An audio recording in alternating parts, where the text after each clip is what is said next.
Breast cancer के लिए माइक्रोएरिनिया cocktail टीका पारंपरिक तरीकों से हटकर जेनेटिक्स रिसर्च ने ब्रेस्ट कैंसर के लिए एक क्रांतिकारी माइक्रोएरिनिया कॉकटेल टीका विकसित किया है। एआई की शक्ति का उपयोग करके कंपनी ने जैव प्रौद्योगिकी अनुसंधान को बदल दिया है, जिससे इस क्रांतिकारी टीके का विकास हुआ है।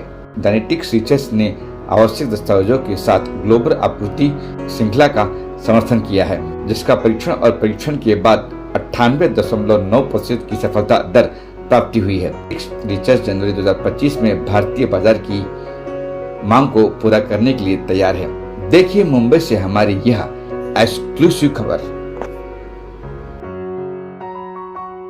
So I can start with my journey about that. So I did a MSc and a PhD from Queen Mary University of London, and I was heavily dedicated for the science and the research art purposes only. And opening a company, incorporating a company was little like a furthermore plan for me. It was not in between. But like while doing a research on a heavy basis of the oncogenes and cardiovascular, it was discussed with him because me and his PhD was aligned together. So we worked for the same professor, Professor Rob Cramps from Queen Mary University of London, very renowned professor of cardiovascular field.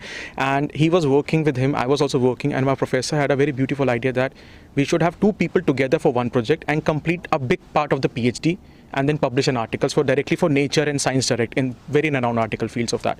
So he was working for AI part, I was working for my microbiology part, and suddenly this thing would happen that my professor got collaborated with University of Oxford professors for a new type of a disease factor, but for like a research purposes, not for building a product about that. And University of Oxford was a very big field for any scientist to work for, and I and he discussed about it. We got very excited about the journey, and then we thought that why not we can work for them. We can ask a professor that please allow us time and we can work with them, we can help you in their research, and we can handle our PhD also at the same time, because we were on the initial part of writing and submitting the PhD thesis, our things. And there was a time that when we were identifying the things, we got that body has lot to do. Oncogenes are basically the same part of the cells which was known onco because it's oncology, cancer related, but it is growing by itself and also like making other cells, good cells of the body die and spreading from one organ to the other organ and other organ to the second. So primary to second to tertiary phase. And we said that we can stop it. That was the idea. Yeah, we can do it. We can stop it. And then he said that how? So we discussed that we can analyze the products, we can do it. So this is how the idea started. So he started working on the AI analysis because he's an AI engineer and I was very practical in my laboratory. So he supplied me the data, together we worked, together we used to sleep in the laboratories also to do the analysis of the things. We used to spend a lot of days sitting in the laboratory, working out, like eating in the laboratory, sleeping over there, analyzing the genes. And suddenly when we got the right part that, yeah, that's the gene now. Talking about any research work, and when you came to India, did you find anything which is not available over here, or there is or unorganized thing happening over in the research field? So what is the comparison you did, I mean, compared to Western countries and India? On terms of research? Related to scientific research I'm talking about. Well, basically, like one of the biggest things that I noticed, it's like there is a lot of equipment that it's out there, like in the UK, for example, that helps enhance a lot of the research that India doesn't seems like to be like up and to date with all these things. Like there is like very heavy instruments that we use in the lab that I never heard in India that they have it. And this was one of the things that also in genetics research we were motivated to creating a device that it can be bring into these type of countries where they can use it not only for the medical purposes but also to enhance like their own research. So apart from the work that we're doing in genetics, we're also looking forward to enhanced research across all the places in the world, especially in places like Mexico and India. So we're planning to bring something else like more awareness of the data, more courses of AI for the biological side, because there are things that this country also requires, and I think that there is some talent in this country also as well, that if they would have the right resources, the right research like papers, magazines that they have as we have in the UK, then it would be like enhancing like a lot of the research in this country. And there is a lot of talent here. I've seen in the UK, there is a lot of Indians that comes to the UK as researchers, and they're very good researchers. Dr. Aaron Yadley is one of them, for example. And I think like with this new research that we're working on, and with these new devices that we bring in like to countries like India, it will help them enhance like the research for the country as well.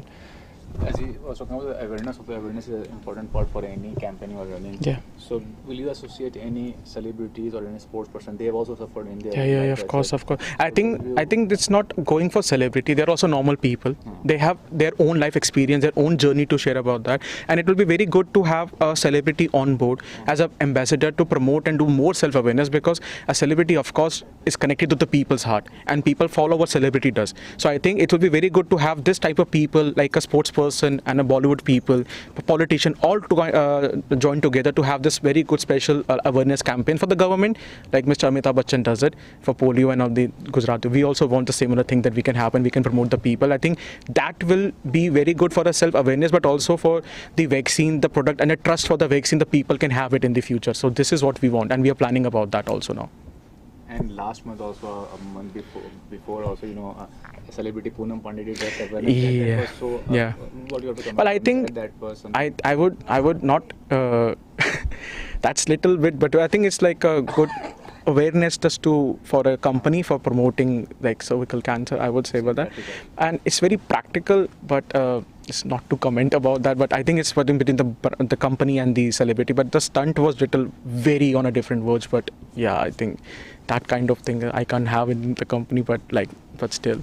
It's a good thing to have it, but still about Lastly, I that. would say a section of people are very fond of AI technology, like making life simple. But do you think it's complicated as well? I mean, when it comes to being used in a medical field or any other?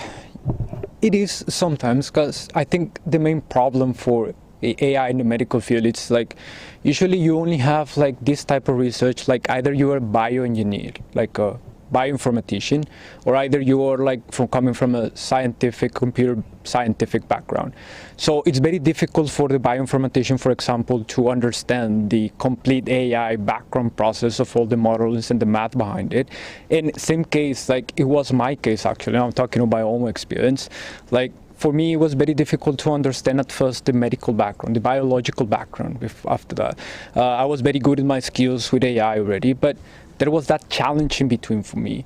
And I think that AI itself, it's not like super difficult. I believe that anyone with can actually learn AI. The thing is, how do you apply AI for the challenges in the world? That's the tough thing, because you have to think how to apply it, how it works. You need to understand how the biological aspect works. In my case, I have to understand things that I never saw in my life before coming to a PhD, like microRNAs, compounds. And I was very used like on coding. I was very good and very proficient in coding, but this is the challenge for someone that wants to go into the medical field with AI. Either you are a bioinformatician, you have to learn half of the work. As an AI engineer or researcher, you have to learn the side of the other half of the work.